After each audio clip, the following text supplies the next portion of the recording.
Jai Hind, Jai Bharat, and welcome to Dev Talks. This is Aadi. I have with me someone really special, someone I've been wanting to talk to for a while and learn from his vast experience. Mr. Kanwal Sibal, a very renowned diplomat from our great nation, someone whose voice I appreciate because he talks in reality, and that is the baseline of our channel called Dev Talks. So, sir, thank you so much. Namaskar, and My welcome to the pleasure. show. And we hope to learn from you more than anything else as to what's happening in our country and how do we see our future. The first question I would like to ask you is, where do you see the diplomacy of our great nation today, sir? How would you categorize it? I think we are now much more self confident as a nation, and that self confidence is being reflected in our diplomacy. Once you feel strong at home, you feel strong outside your home also. We are more self assured. We understand that our voice is now being heard with greater attention and much more respect than before. Many things have contributed to it. One, of course, is the leadership.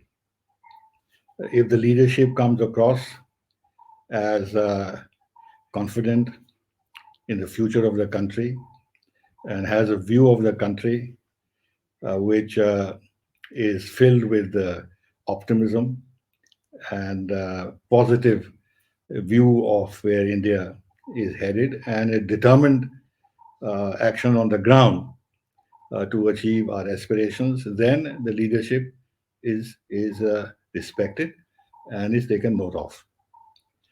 If the leadership is not strong at home, is questioned at home, is weak, is compromising not in a good way, because sometimes compromises are good in terms of finding consensus solutions, Yes. but in the sense that it does not know how to handle the problems before the country, as has been the case with India for a long time, then the other countries tend to think of you as a country that is so much mired in its internal problems that it does not have any significant role to play internationally. And I say this uh, with knowledge of how India was being looked upon for most of my years in the diplomatic service, including our close friends who had generally positive policy towards us, but didn't count us as a player on the international scene.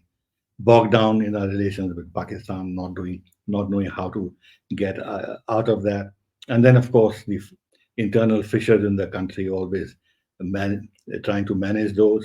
And at one time, as you may recall, there were doubts about whether India will survive as a democracy. And then the population explosion in the country, whether we'll be able to feed ourselves. And then the whole issue of poverty, whether we'll be able to uh, address the problem of poverty in the country. Now, that has changed altogether. Hmm. No longer is India going around with a begging bowl to the Aid India Consortium or to other countries uh, and asking for aid as a kind of a moral right that we have Hmm. as a developing country. It's just the opposite. We have a very robust development aid program with other countries, with developing countries. We now have, of course, in terms of percentages, we are near China's figures, but we have about $800 billion worth of trade externally, which I believe is more than 50% of our economy. In other words, we are getting integrated with the world more and more. Uh, we are becoming a stronger military power, although still dependent a lot on external uh, support and purchases. But Prime Minister Modi has embarked very consciously on this Atmanirbharta in defense manufacturing and has set for ourselves um, substantial targets for export of our defense products. And Hmm. that's beginning to happen. Uh, in terms of the economy, it's not only India. In fact, India itself has not been saying that until We've been encouraged by the World Bank and the IMF and others to say that we are the fifth largest, of course, but we're going to be the third largest by 2027 or 2030. Um, that we're going to be a $5 trillion economy pretty soon. Although in per capita uh, figures, this may not sound impressive, but in terms of the weight that we acquire in global exchanges, a $5 trillion is a huge economy. So that gives us capacity to have a more robust and self-confident foreign policy. And then we are maintaining our strategic autonomy. This is very, very important. I know there are Mm. people, voices in India, who don't like the word strategic autonomy. They think it is a form of fence sitting, that this makes us sit on the wrong side of history, that we must make choices. And many people regret that we didn't put in our lot with the Americans earlier on, and that we could have become a much more advanced nation, a prosperous nation, if we had made the right choices at the right time. Uh, so, of course, this this kind of thinking is questionable, and there can be many arguments to uh, counter this. But the short point is that if we want to be a leading nation, we can't be a leading nation if we are led, Led. which means that we become part of an alliance system. So we actually give the control over our foreign policy choices to the strongest partner in the alliance. In this case, it would be the United The States of Americans. America. And uh, we would then be forced to take decisions, as Europe now is being forced to take decisions, which is contrary Yes, to their national interest, that's correct. because you have to maintain the sanctity of the alliance. So, Uh, but we have we have stood outside the alliance system, which then means that all sides, those who are adversarial to each other, court us or see value in establishing closer ties with us, because they feel that if they have India's weight on their side, then their own interests are better served. Which is why interesting. President Biden, an American president, says that the relationship with India is the defining relationship for the 21st Mm. century. Mm. And Mm. which is why President Putin uh, gives lavish praise to Modi and India, that India is pursuing its national interest, self-interest under Modi, and is resisting all pressures. And he says, I know there are pressures, though I don't know the exact nature of the pressures, but I know there are pressures. And I'm sometimes surprised at the manner in which Prime Minister Modi resists them. Now, we have been quoted, or if that's the wrong word, our value is being recognized by the two countries that are today involved in a Opposite major sides. Mm. confrontation. And this is because we have maintained our capacity to act as independently as possible in international affairs. Though I must say that when you talk of strategic autonomy, it is not absolute. No country, even today, the United States, unlike when we had this phase of unilateralism, uh, does not have complete strategic autonomy. It needs partners, and it recognizes that it needs partners in order to face the challenges that they are facing. Uh, but let's say the only country which has the capacity to pursue a degree of strategic autonomy, or a large degree of strategic autonomy, is the United States of America, because of being the strongest military power in the world and the biggest economy in the world. For the rest, you have to make compromises here and there, but stand firm when your genuine national interest is at stake, which we have done in the case of Ukraine war. We have not taken sides. We refuse to condemn Russia. We are looking at our relationship with Russia in the long term. Mhm. They've always stood by us. They've never sanctioned us. And for the balance of our foreign policy, we need a good, strong relationship with Russia. Moreover, we are an Asian power. We cannot opt out of Asia. The United States can opt out of Asia. Effectively, they have been, apart from the eastern coast, they're out of Asia, effectively. Yeah. But we are an Asian power. We have to be in Asia. Yep. We have to have ties with major Asian powers, the Central Asian countries, and very importantly, we have to make sure that in the triangle Russia, China, India, India is seen as important by Russia. Because Russia Hmm. also wants to balance its dependence on China. And who do they balance within Asia? Uh, India is the foremost country in Yeah. this regard. So there is a commonality of interest in this, and which is why I think um, India is today uh, positioned itself, as many say, in a sweet position, Hmm. where we have been able to weather the COVID crisis. And during the COVID crisis, we have built up our international reputation by being generous in terms of sharing vaccines as part of our vaccine maitri with a lot of Correct. developing countries who are very beholden to us, because the rich developed countries did not come to their assistance at a time when this pandemic of such unprecedented proportions was wreaking havoc in the world. True. And we have also emerged successfully or we are emerging successfully from the conflict that is taking place in Ukraine. Hmm. We have we face, of course, in terms of energy and fertilizers and all that. Uh, these disruptions have affected everybody. But in terms of food, we are an exporter. We are not an importer, and hence we've been able to weather that. So that gives us strength to our foreign policy. Anyway, I could go on and on, but I suppose you have another question to ask me. No, this is a great start, sir, because it gives me a certain insight as to what I need to ask you again as a follow up.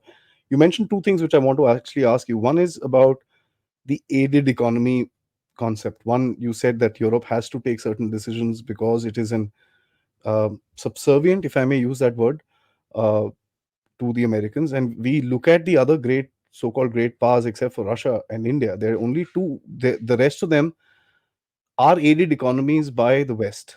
You look at Japan is the same thing. You look at China as well is the same thing. You look at Europe is the same thing.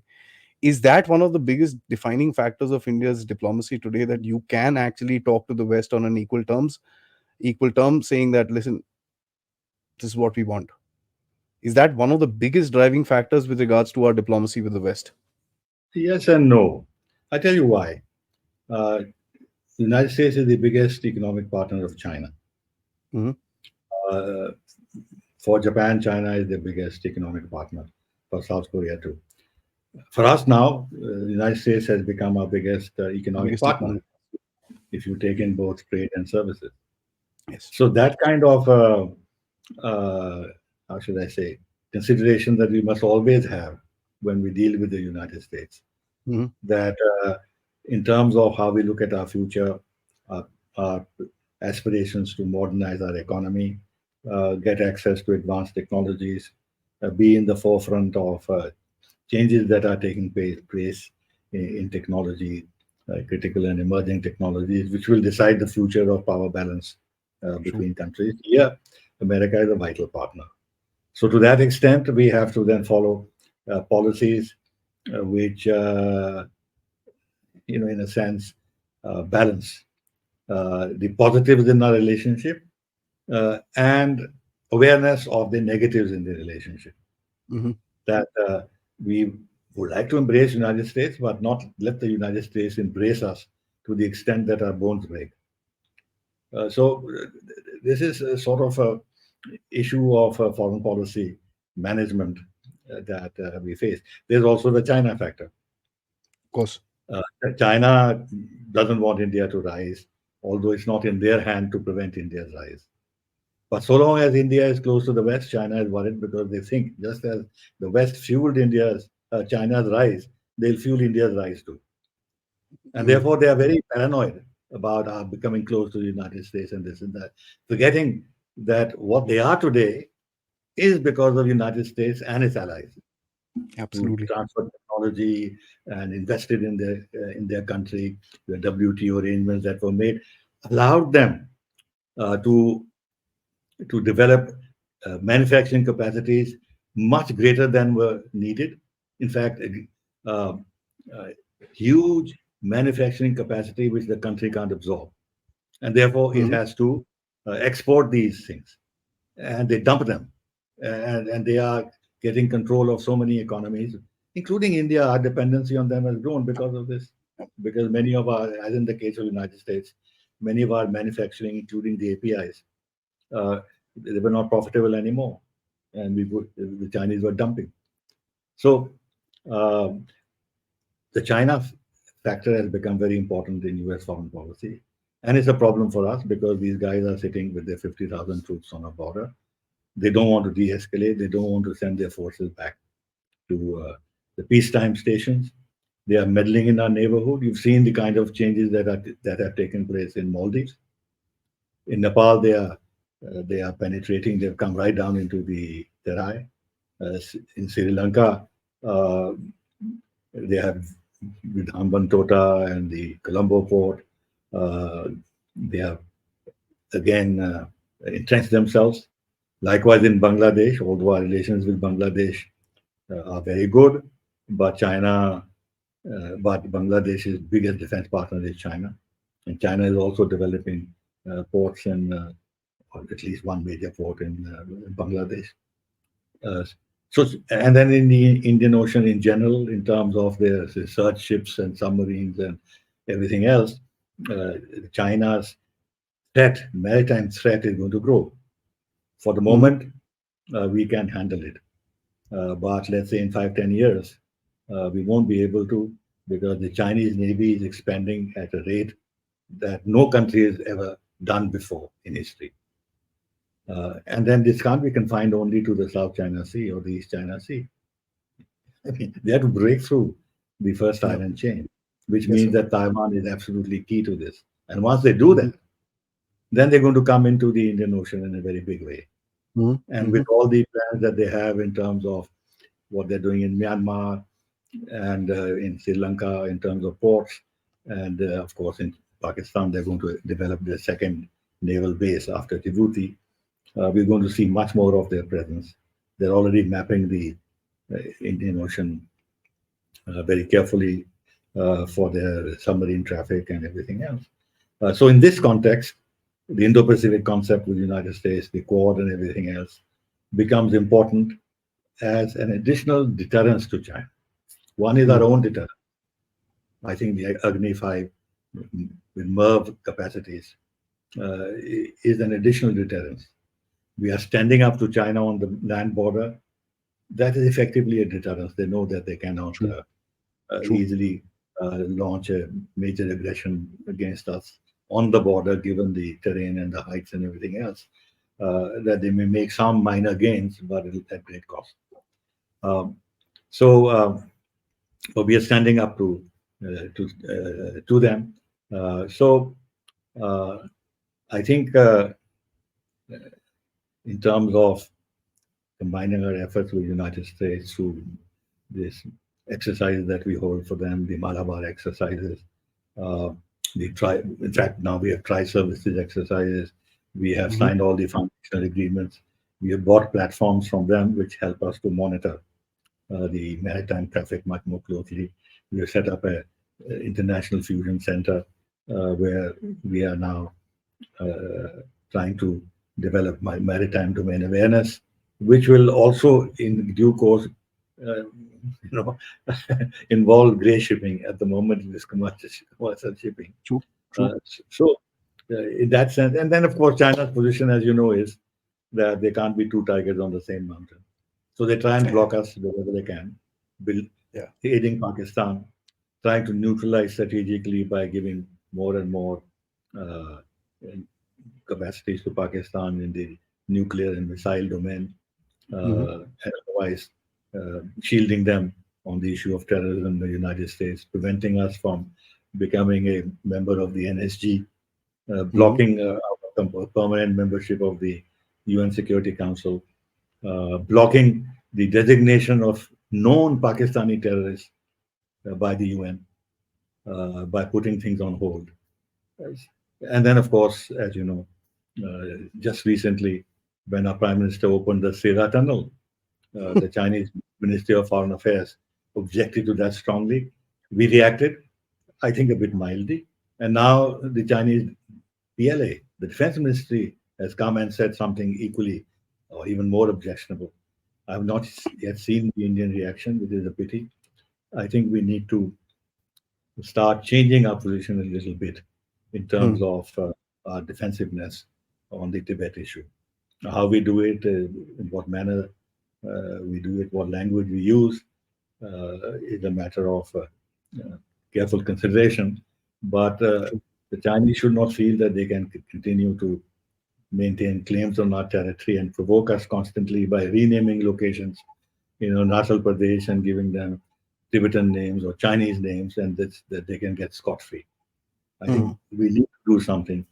Uh, but why we don't do it, I can't say. But maybe after the elections and the BJP and Modi emerge even more strongly, Hmm. do something. And I'm a bit puzzled, and I must share this on with you that I don't see why no Indian Prime Minister visits Taiwan. The Chinese have, Widing, what was his name? Bai Wang, the Chinese special representative Dai Bongo, I think, Hmm. Dai Bongo. Dai Bongo. After retirement, about 2, 3 years ago, he said the bottom line of any possible agreement on the eastern sector is that Taiwan must be handed back to China. Yeah. Now, in this background, we must send them a strong message. There's no question. I mean, of course, we say that, but if the prime minister went there himself, okay, defense minister goes there, or somebody else goes there, it's okay. It's, it's important enough. But if the prime minister went there, it'll be a very powerful message. And I do hope Mhm. Prime Minister Modi decides to do that when he gets his third term. So, is it the factor that today China, and it's the way China is today, especially with regards to us, is it one of the most presiding factors with regards to our foreign policy that is kept in mind whenever anything is done? Uh, because this is the biggest strategic challenge we have. From the West, the challenge is more of a narrative challenge, more of a adherence challenge, that you must adhere to the free form of democracy and stuff like that. That is something I'm going to ask you later. But do you think within the region our foreign policy is guided by the actions of the Chinese within the neighborhood and the region as well? I think to some extent, or to a considerable extent, we are conscious of the Chinese challenge to us Hmm. directly and in our neighborhood, especially in Pakistan, and in a different way in Myanmar, and of course Nepal, Bangladesh, Sri Of Lanka, course. Hmm. and Hmm. more. Of course. Some of the decisions we have taken in terms of focus on the Indian Ocean, maritime security, and we are focusing a lot on that, is in the context of what we China. perceive is a mounting Chinese threat. Uh, Hmm. so, as I said, it would be manageable for a few more years. For the time being, we feel that our strength on the sea, along with our partners, is a deterrent to China to start any real mischief on the land borders because they're vulnerable on the sea, Correct. highly dependent on the lines of communication through the Indian Ocean, as well as their export trade, import trade, food, and energy, and everything else. Um, but I think that is certainly a part of it. Uh, but it goes beyond that.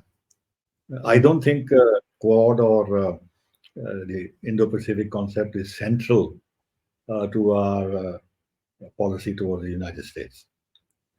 The motivation for that primarily is our economic modernization, our access to advanced technology, building up our capacities in various ways, um, and realizing that if we want to become a leading power, it cannot be in opposition to the United States, but in very pragmatic cooperation. Hmm. with the United States or with the West in general.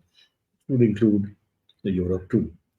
Uh, so you see, the sensible thing would be for us to understand that if we make China central to our concerns, uh, or uh, to what we are trying to achieve in terms of relationship with the United States, then we are falling willingly into a trap. Trap. Because if tomorrow US and China make up, then where do we stand? Hmm. So therefore, this is the reason why right from the start, when it came to Quad, we did Never not want named to it. talk about it as a security arrangement, but as a Hmm. much broader arrangement, which including vaccines and HADR and and critical and First emerging response, this and that. Yes, sir. technologies, stuff like that, so Hmm. that we and illegal shipping, Hmm. human trafficking. Uh, so the idea was that there should be a larger basis of cooperation True. rather than simply China. focused on one China. Mhm. Uh, so therefore, I don't think the China factor important. Yes, it is the driving force in terms of foreign policy choices. Mhm. With Russia, it is the China factor has now come into play a little bit because of the strengthened strategic ties between Russia and China. But we've never objected. Even now, we are not objecting to Russia's Mhm. closeness to China. We understand why this is happening. And frankly, if you ask me, it is utter geopolitical idiocy on the part of the West to take on both China and Russia at the same time. Look at the power of the two countries combined and push Russia more and more into the arms of China Mhm. and allow China more and more access to Russia's natural resources, which China desperately needs, which will build up China even further, make it even more strong to challenge the United States. And they're denying themselves access to Russia's natural resources, which are immense. It doesn't make any sense. So for us, Russia is important for historical reasons. And as I said, we must have the option available to us and our partners in the West to recognize that option is available to us, Mhm. that we can balance pressures from the West by a good, positive relationship with Russia. Now, you've seen uh, we have resisted imposing any sanctions on Russia. Why should we do it? We have been sanctioned by the United States of America for decades. In fact, Yep. the biggest harm that the United States has done to India is to stymie and delay our strategic programs because of years of sanctions, both nuclear and missile and dual technology and everything else. Now, of course, the picture is very different. But Russia has never sanctioned us, apart from the fact Mm. they stood by us in the UN Security Council on Kashmir and everything else. And we should also have access to Russia's resources, which we are trying to by developing Russia's Far East and the connectivity corridor of Vladivostok, Chennai, and all that. It will take time, but we are willing Mhm. to invest our biggest investments in the hydrocarbon sector anywhere is in Russia. True. We own oil And fields and this and that. Yes, to sir. us in this regard. Uh, fertilizer, source of fertilizers, and what have you. So, and then we are member of BRICS, Mhm. which and the SEO, which means that we have an iron in the fire there that we can withstand or dampen pressures on us coming from the West through our membership of these organizations. And therefore, within these organizations, we support multipolarity. We strongly talk about a reform of the international system True. by having greater say, by saying that the developing countries should have much greater say in international governance. There's talk about it's not going to happen tomorrow or day after or day after, but nevertheless, that we should think in terms of using our currencies more and more for our trade between ourselves, and eventually, and this is going to take a long time if it ever happens, Yeah. Yeah. in terms of BRICS currency, to diminish the hegemony of the US dollar.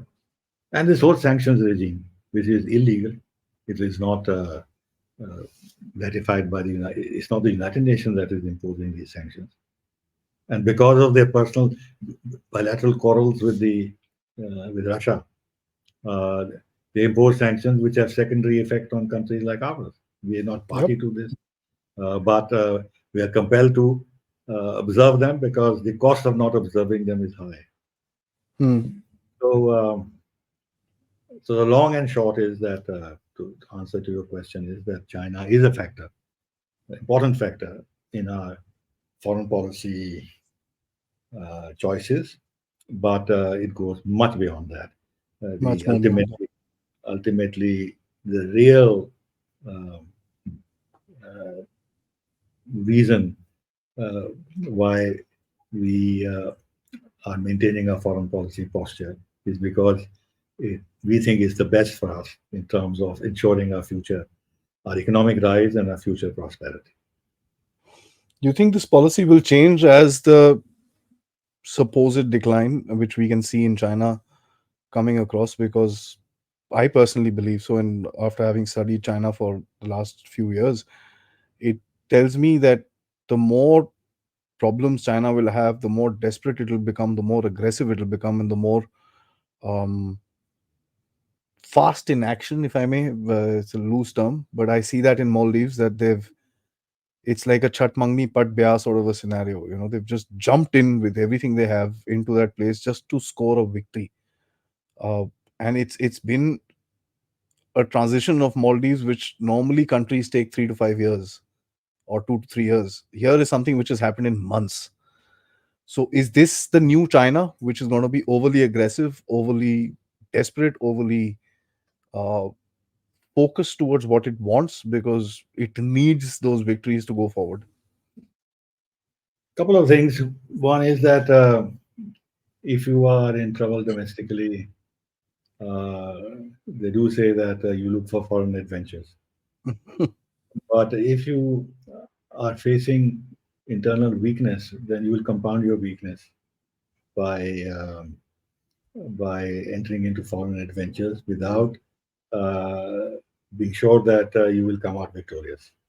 Mhm. Now, at the end of the day, look at China's adversaries. They are not pushovers. The United States is there. The United States may not want a conflict with China. It may want to engage China to avoid a military conflict, but keep China Mm, under pressure and deter it, mm. and also uh, choke off the sources of their technology rise, which they're doing. Japan is, I guess, China's defense economic partner, but there are territorial issues, and Japan has clearly said that Taiwan is a major security issue for Japan. They have strengthened their ties with the United States much more than before. Abe was keeping a little distance, but Fushida has just gone overboard. He's trying to Yeah. please the Americans uh, in in a manner which I find it difficult to comprehend on the Ukraine issue. They're extremely Japan. vocal and active on the Ukraine issue, huh? Which is because they sense their weakness Mm. and their threat, and they want to keep China, United States, tied up to them in terms of their Yeah. security. Yeah. Yeah. China and Philippines are developing closer ties, and there are tensions brewing in that area. There's now some there are problems with Vietnam, although Vietnam again, Hmm. its economic partner is China, but Vietnam also wants to continue to hedge. Uh, Philippines has bought these BrahMos missiles from us. BrahMos. Mm. So, India, the thing is that at the end of the day, if China manages to get another 15, 10, 15 kilometers here and there in those unconscionable heights, and at great cost to themselves. They're very, very concerned about casualties. They try to Hmm. hide their casualties as much as they can. Even today, we don't know how many casualties there were on the Chinese side during the Korean Yeah. War. They're very secretive about it. So, do you think that they can afterwards say that it's a victory? Building another bridge over uh, that lake up there in the north, or capturing one height here or there. They lose some Mm. height, so it's not going to be a walkover. It's all going to be all victories. Yes. And if on the in the maritime space, their lines of communication are disturbed, what will it mean in terms of the prestige of the Communist Party of China? Uh, Taiwan, I mean, you have a military background. Even crossing the river, even the Russians are finding the Dnieper River, crossing it so Very difficult. difficult. Uh, but then crossing how many kilometers of the sea between China and Taiwan is not going to be easy. Yes. There'll be a lot of casualties, and they'll have to kill a lot of the people they consider as part of their own China. Mm. country.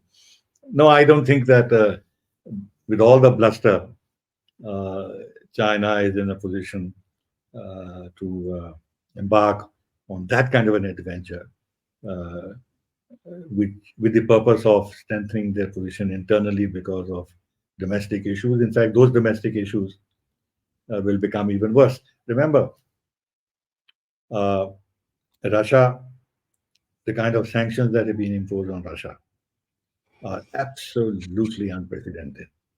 And this they were able to do because, after all, there's $20 billion of trade between the United States and Russia. Mm. And uh, what, $100 billion between Russia and Europe, or 200 billion, I forget the figure. Uh, but with the China, United States itself, it's 700+ billion dollars. Look at Japan, look at South Korea. Yeah. And if they impose sanctions on China, of the kind that they've imposed on Russia, and they have what, 800 billion or $900 billion in US treasuries, Mm. supposing they freeze them, look at the kind of problems China will face, apart from True. uh, True. no access to technology and stuff like that. So I think if this Communist Party of China wants to preserve its centrality in terms of Chinese governance, uh, I think it'll be a huge blow to them if, if as a result of adventurism, their weakness is exposed, and can bring about major changes within China. I'm glad you said it like that, sir, because I have a saying that the CCP rather be in power of a China that's not a superpower than lose power in a China that becomes a superpower. So Mm. that's something I personally believe in, and I look at China from that angle as to how they will kind of. Let's go So see, across the big pond, sir. the other thing is the last point. When Sir. Russia is sanctioned, Russia goes to China to balance. But if China is sanctioned, who do they go to? Russia No can't one. balance them. So I think China has problems. Yes, sir. Let's cross the big pond. Pond is the Atlantic. Let's cross the big lake in the Pacific, sir. US has been wanting to be a strategic partner of India. They put us in their national security policy as the net security provider. That's where the whole narrative started off of the Indian Navy and the primacy of the Indian Navy within the region. The whole narrative of the Indian Ocean more than anything else. And previously it was just the Indian Ocean. Now it is the Indian Ocean, where it is specified that this is what it is. And of course, our Navy is also doing a lot within that region. But so we see the US is not a unified entity. We see multiple sections within the US. One is the Defense Department, and then is the leadership. We see these guys kind of haggling for the narrative, if I may say that. Would you agree with me, sir? Because we have the state putting out uh, this week, they've come up with saying that we will investigate into Adani for bribery charges. Hmm. They say that we don't accept the CAA. And on the same breath, when you kind of just type DOD India News and you say, okay, DOD is saying, guys, you want this C130? We'll build a factory for you. No problem. Take the F15EX. Oh, you know what? Take the F18 also. Just so here we see compartmentalization of the handling of India within the US. How would you kind of see this with your experience, especially as a diplomat? It'll be interesting to understand how do you read these See, different this is true sections of, within the states. true of China also, Yeah. that there are these hawks uh, on China, but Hmm. there's Wall Street, there's the US Treasury, there is big business interests which don't want. We don't want a conflict with China, and they keep pressuring for a more accommodating policy towards China. Hmm. And China has penetrated the U.S. media, including Hollywood, in a very big way. And there are a TikTok, lot of yes. open and hidden spokesperson for China.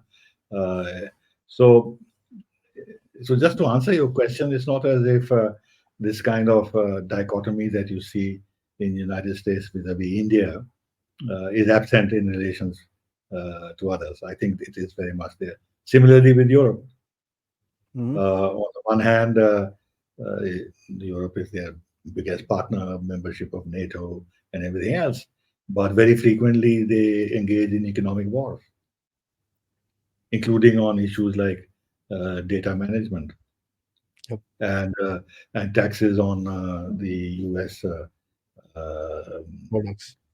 silicon companies and this and that. Uh, and there are other issues that on the economic uh, on economic cooperation between the two countries, between the two entities. Uh, so this is part and parcel of a relationship with the United States of America, where uh, you have at one level forces and elements that pragmatically look at the advantages United States derives from having a good relation with X country. But US is a very ideological state. And then there are elements in that country, and this derives from their belief that they are exceptional and that what they believe in and what they do is something which is unquestioned, uh, unquestionable, and is good for the world. And the world will be better if they accepted US beliefs and values. So that element of the US polity is always on the war path on the issue of values, of democracy, uh, of freedoms, and stuff like that. And there's a huge mismatch between Yep. their own rhetoric and the reality of the ground in the United States. But they're too strong and too powerful to bother about this. Who will hold them accountable? They can Hmm. hold many countries accountable, but who will hold the United States accountable? So they think even their more egregious mistakes are just well-intentioned errors that they committed. That's it. Wow. Uh, so, uh, so coming back precisely to the question you asked, I've been seeing and writing for a long time that the U.S. mainstream press has very negative views on India. When I was in Washington, I engaged the Washington Post and the New York Times as much as I could.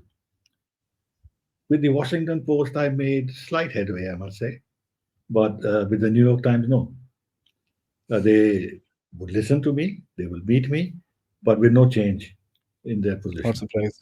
Hmm. They had their correspondent here long ago called Barbara Cosset, and she wrote a Oh. book on it. And I read that book, and in fact, I met her in New York because she had gone back there. Anyway, if you read that book, honestly, there's not a single page in which anything positive is said about India. So I was saying to myself, I forget what the number of pages were.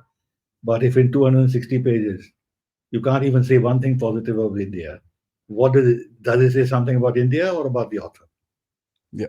It is an entrenched mindset in the mainstream US press about India, uh, uh, being very judgmental about India, looking at all the negative aspects of India, the poverty and this and that. Uh, and then, of course, there is this whole history of Kashmir and violation of human rights in their views of the Kashmiris. And lately, the rise of Hindutva and Modi and what it represents, the insecurity that the uh, minorities are feeling, persecution of minorities, lynchings, uh, CAA, the Delhi riots, all that stuff. They only write about that. They only Yep. focus on that, and uh, and that narrative they maintain. And that narrative is a couple of things I want to say. It may be the three things. One is that a lot of this narrative is fed by our own opposition elements in this country. Mm-hmm. Mm-hmm. In fact, most of the writers, if you see in foreign affairs Yeah. or the New York Times or the Washington Post or Wall Street Journal, they're Indians. Yep. So, and these Indians have a certain degree of credibility because they talk the kind of language these people want to hear. And some of them uh, have achieved some kind of uh, importance. They write books and stuff like that. I don't want to name names, Mm-hmm. but they do a lot of damage to us because the other side uh, looks at these uh, eloquent elements who talk well, who write well, who castigate their own country and Modi and Hindutva. Why I'm not a Hindu? Why am I Hindu or Hindu? That sort of nonsense. So this narrative is built on that is one aspect. The other is that the agencies in the United States are behind this. They want to keep some instruments of pressuring India. Mm-hmm. Uh, the fact that on this Panoon affair, I can understand their uh, uh, their anger or serious objections if they believe that India was officially involved in assassinating a U.S. citizen on U.S. soil. That part I can understand. But have they said anything, but anything, about Panoon and his activities and his threats? Nope. Blow up Air India, blow up Indira Gandhi Airport, disturb the final of the cricket test match, ask the chaps, Sikhs not to take Air India flights, and actually targeting India's leadership, Modi, calling for assassination, the two attacks against our consulate in San Francisco. Mm-hmm. They could have said or shown that they were taking action to suppress these elements. And then they would have more credibility if they raise their problem with us. So, what does if on the eve of the visit of Christopher Wray, the FBI director, Panoon issues a threat to Air India and Indira Gandhi International Airport and this and that, what conclusion would you reach? That if he is protected, protected by whom? That is something that we also must take into consideration. Consideration. So. And the third is that there is a progressive, so-called progressive wing of the Democratic Party, uh, You're which being kind, sir. which and with this wokeism and everything else and minority Yeah. issues becoming central to social thinking, uh, they may kill thousands of Muslims Mm-hmm. in Gaza or be instrumental in that, or in Syria or in Iraq or in Libya. That's fine.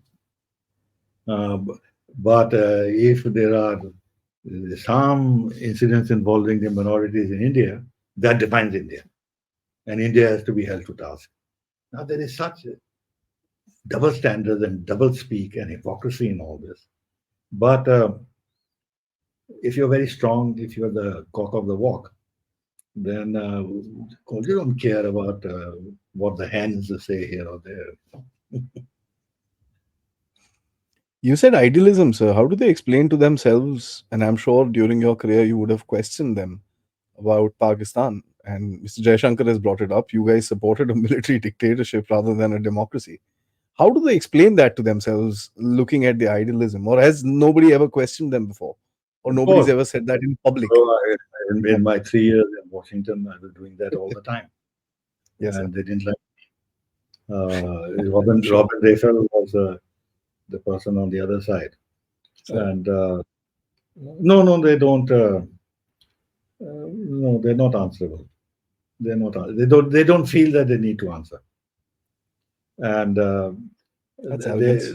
they're not on the defensive on this. Though I must say, to be fair, when Blinken has been coming here, Hmm. uh, he's been recognizing that they have a problem with their own democracy Yeah. and that they are constantly trying to address the issues. Hmm.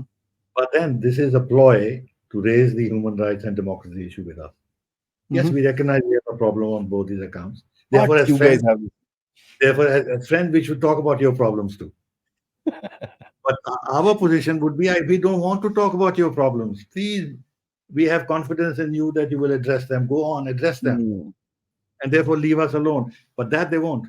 So they have found an indirect way of raising these issues with us by saying that yes, we know, recognize that we have our problems also, but as friends and as we should both try and strengthen democracy. That kind of stuff. So they fester these organizations. I mean, last week I kind of stumbled upon something which shocked me. So I'll take 30 seconds to explain myself before I actually ask you this question. The American State Department, who basically deals with the USAID, had given close to about $200,000 in the past 2 years to an organization called the Helping Hands Foundation in Michigan. Helping Hands Foundation in Michigan is directly connected to Jamaat-e-Islami in Pakistan. And where did I get this? I got this on the State Department website, if nothing else. And I put this out there, and a lot of people said, "Dude, be careful. Yeah, you're gonna get into a lot of trouble." How do they justify this? Because this is sponsoring terrorism, Well, they've or is done it it more just than this is yeah, not the yeah? only time. Even It's when it not. was It's not. brought to their attention about the background of this organization, they gave a second uh, transfer of money to this $78,000. helping hand. Yes, sir. Yeah. So, um, well, well, I mean, they would say that they will find some kind of justification and also question whether the information of those who are criticizing them is necessarily true. Or they would say that this is a means that we use to try and influence and set them in the right direction. That engaging them in this Mhm. manner helps us to be able to talk to them and give them the right direction and stuff like that. I mean, they can say anything to justify this. I mean, uh, but I don't think we have to look at this as an instance of their uh, uh, their support to Islamism and this and that and that. I mean, after all, who brought jihad into our region initially? It was the United States of America. It was Brzezinski. And the whole mollycoddling of Pakistan Yeah. through the years, through all the period that it was known to them that they were sponsoring terrorism against us and Mhm. horrific acts like Mumbai attack in 2008. Did it result in any?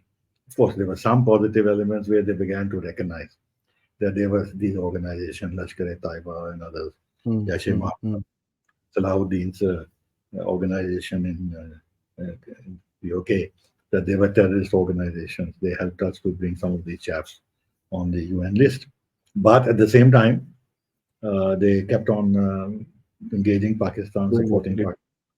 Pakistan, and giving us giving very substantial aid to Pakistan, including a couple of years ago upgrading their F-16s.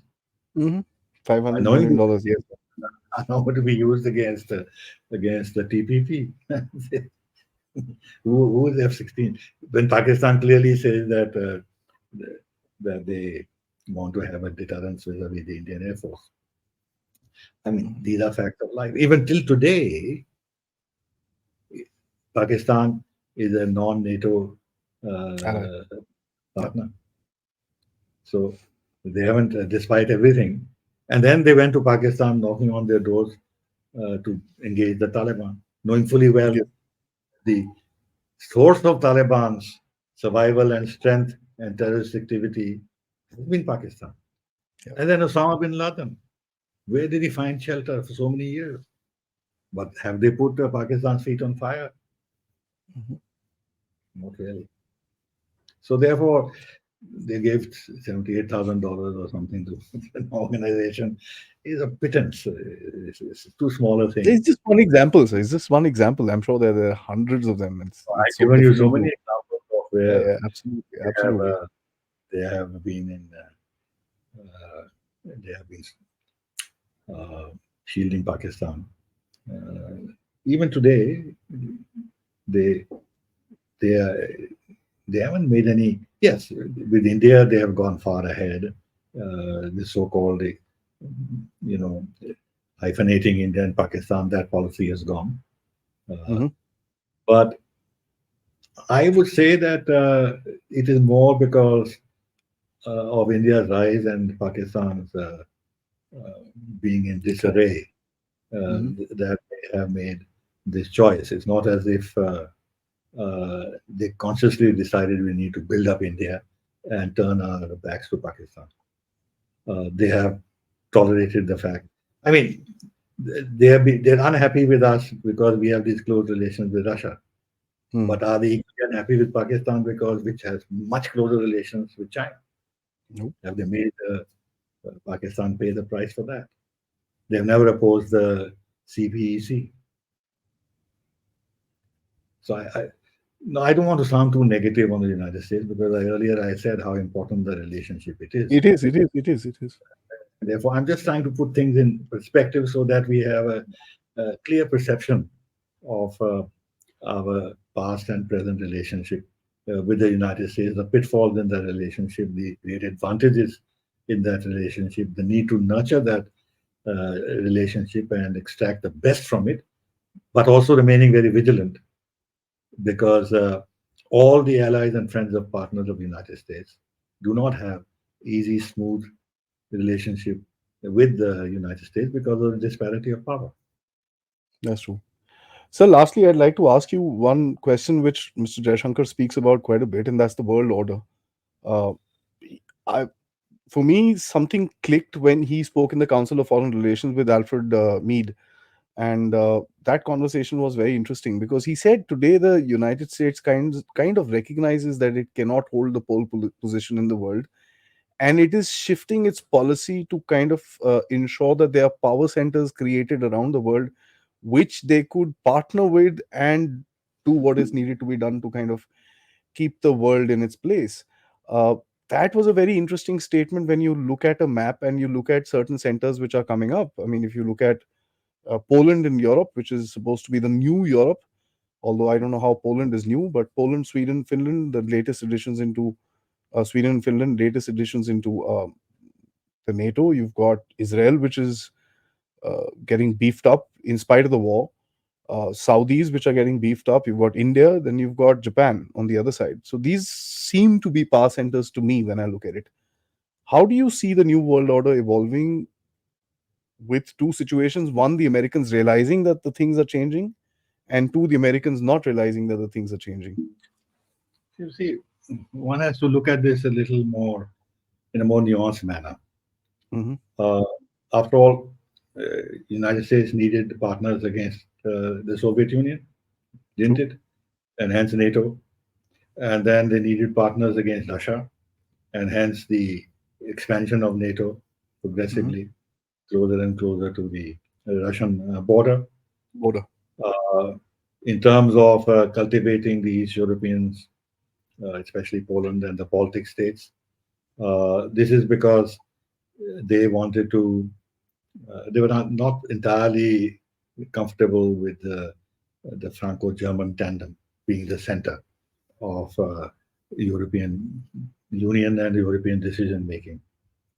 They could control Germany more. After all, they have troops stationed in Germany, and German security is dependent on the United States. But France has an independent nuclear deterrent, permanent Hmm. member of Security Council. It has an international profile, which the Yeah. Americans can't entirely control the way they want to.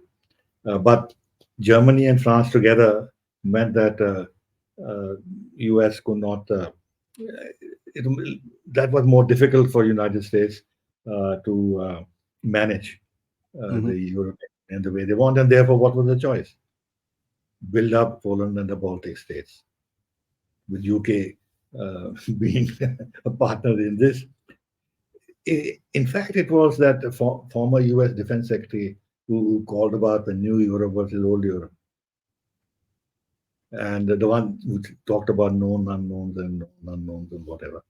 He's the guy who first talked about the new Europe versus old Europe, after the Iraq War. Yes. So this is an old thinking and approach of the United States. Insofar as partnerships, alliances with Japan or Philippines or Singapore, uh, they existed during the Cold War and afterwards. So it's nothing new. Now, what has happened is, and here's what Jaishankar probably uh, what he has in mind, is at that time the U.S.-China relationship was very close. They were even thinking Obama was even thinking of a G2. G2. But now China has become too big to handle. It has become really a monster and is developing capacities, military and others, which in fact are beginning to deter the United States. Hmm. Has very strong nuclear forces. Is developing all the new technologies, hypersonic this and hypersonic that, and uh, look at the space capabilities they have developed. And then in the area of artificial intelligence and control over critical raw materials and everything else, they are ahead of the United States and the West. Now, it is in this context that United States now feels the need, because the balance of power has altered between the two, that it needs to rely on its erstwhile partners in order to today deter China, whereas earlier they were befriending and strengthening China. Now, this has given scope to countries like India or Saudi Arabia. They've joined BRICS uh, to find alternative ways to promote Pressurize. the national interest and Hmm. not solely dependent on the United States in terms of their security or economic future. Uh, so they are broadening their ties with other power centers, with China in Mm. particular, and India too. So it's in that sense, yes. But I mean, long and short is that what you quoted that Jaishankar was saying needs a little explanation. Because one really wonders, this could be the future order, fair enough, but one really wonders how would someone just relinquish Look, control of a system. I don't like the word order. Yes, sir. Uh, where has there been an order? And especially for a Never. country like India, never been an order. Never. Never. We've always suffered from pressure on us from all Hmm. directions, Hmm. Hmm. most directions. Uh, we've been sanctioned like no one else, despite being a democracy. Uh, and we were partitioned, and then Pakistan went on a rampage against us, mobilized the Islamic world against us to the extent that they could. We were targeted by the West on human rights and Kashmir issue uh, and minorities. Um, we were denied access to nuclear technology and missile. Our missile program was thought to be curbed. Uh, they created the international technology denial regimes in order to prevent our access to dual technologies. Uh, then we had we also had 1962. We had problems with China. We had the China-Pakistan axis, China transferring nuclear technology to Pakistan. I mean, this is not, from our point of view, where is the order in this? And then if Iraq was destroyed, if Libya was destroyed, if Syria was half destroyed, and if Yugoslavia was broken up, where is the order in this? And if today there is this war against the conflict in Ukraine, and look, when India and Pakistan became nuclear, we were given sermons on how these wretched third world developing countries are going to land up into a nuclear holocaust situation because they can't manage these things. And today, the Western countries are challenging the world's almost foremost nuclear power and are openly talking about Insanity. Yes. a nuclear conflict. Now, should we tell them, for heaven's sake, don't be like children, be adults, don't risk a nuclear war. We don't want to be annihilated, even if you have a death wish. But this is not order. Yep. And China, look at what it's doing. Nine dash line, 11 dash line, everything is ours. Whatever, you know what, Louis, uh, that their former Central Committee member for Foreign Policy, Jiche, something Jiche. After they lost the arbitration tribunal uh, Mm. case on the South China Sea, on the nine dash I've line, also. he said that, and at that time I had said this is uh, a new form of international law that China is creating, that anything bequeathed to us by our ancestors belongs Mhm. to us. So that means that your sovereignty rights depends on what your ancestors had had bequeathed to you. That was this is the new international order that China was proposing, so that everybody should go back centuries ago and see what was mine and what was yours, and redraw the boundaries. God knows Europe will be in a total mess, and the United States will lose most of its southern territory. Mhm. Uh, I mean, it is Let's show them our map, sir. to show them all. No, what I meant is that, to answer your question, Yes. Sir. there will be, and what we have been trying to do globally, and it's in the nature of things, is to Mhm. manage global disorder. And this disorder is of varying degrees. When there is war, Mhm. like First World War, Second World War, this or that, the disorder is more pronounced.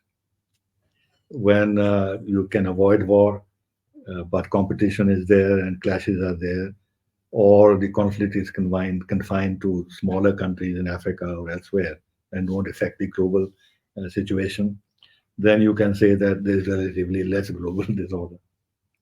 Uh, so I wouldn't like to talk about an international order. I would like to talk about the management of some kind of an order in international affairs, which should be more balanced, more equitable, and more fair. It's a very pragmatic answer, sir, I must say. I think the last one was a kicker. Thank you so much, sir, for the time spent. And actually, I'm going to appreciate this conversation for some time to come, because I think we've gone around the world looking at how, one, the world views us, and two, how we view the world, and that's something which is very important.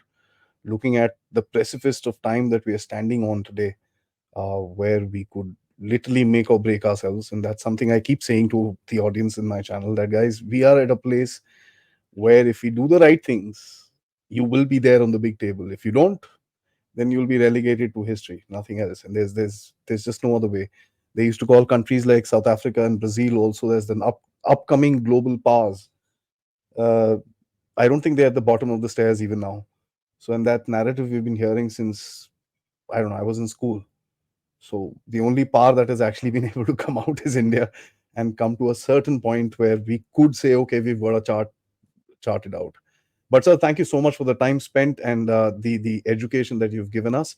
I'm sure all of us are going to benefit out of it, and I do hope that you will agree for another conversation somewhere post the election, so that we can understand where we go with the democracy, and with the celebration of democracy, as well as the new challenges ahead of us. Thank you so much, sir.